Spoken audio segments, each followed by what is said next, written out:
and I am here today to do my wrap-up for the Tome Topple Readathon. This was a readathon that was created and hosted by Sam from Thoughts on Tomes, and I'll put a link down to her channel down below. If you have not checked out her channel, you should, because she's fantastic. And so this was a 2-week long readathon. It went from, I think, the 5th or the 5th of June through the 19th, and I really enjoyed it. I can't say that I was super successful at finishing the challenges, but I did get reading done, and I'm very proud of myself. So, just get started on how I did on this readathon. So I ended up being a lot busier than I thought I was going to be. My husband sent me on a little Texas road trip to see all of my close friends that live in Texas that don't live in the city we live in, which is most of them. So Sunday, Monday, Tuesday, and Friday and Saturday of the first week of the readathon, I was either driving or I was hanging out with friends, so I didn't get a whole lot of reading done. I did listen to an audiobook. I listened to Ruby Red by Kirsten Gier, and this was such a pleasure to listen to, and so I'm counting Ruby Red as my take a graphic novel break. Okay, and then the next book that was on my TBR was The Lord of the Rings, The Fellowship of the Ring, the first book in the series, and I read all of like 10 pages out of this book. So go me, go me. I just ended up focusing on one of the other books that was on my TBR, and so even though I am enjoying this, it just was one of those that I decided to kind of put aside so I could finish the other book that I actually finished, and that is The Lies of Locke Lamora by Scott Lynch. This is the first book in the Gentlemen Bastards series, and I have to say, this book,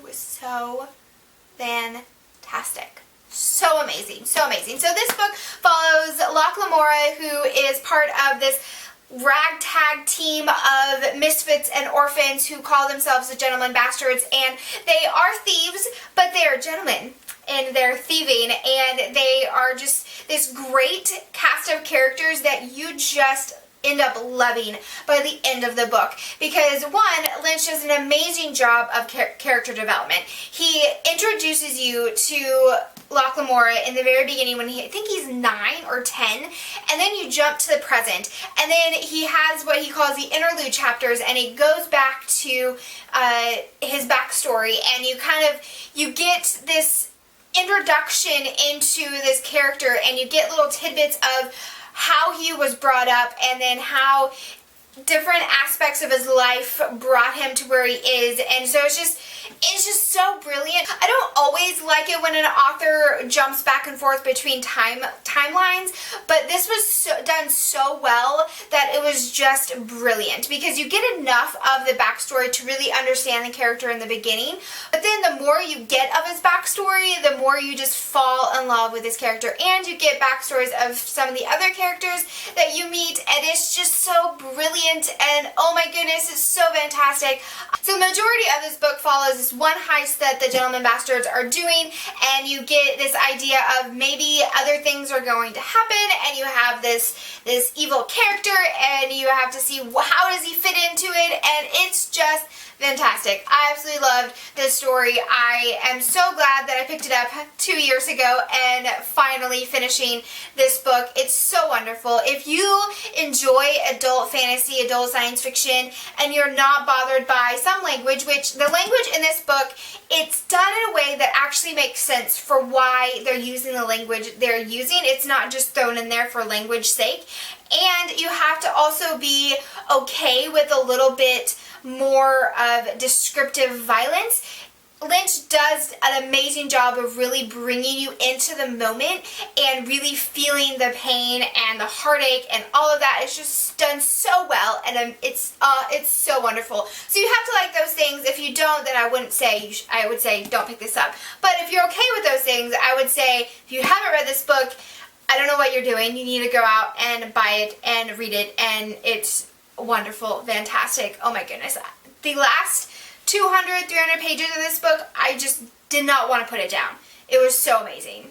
So amazing. So this is the one and only book that I finished. So I finished one goal, and that is to read an adult novel, and so this is an adult novel. The other challenges, read 500 pages each week. I did not do that, except for the final week I did read at least 500 pages.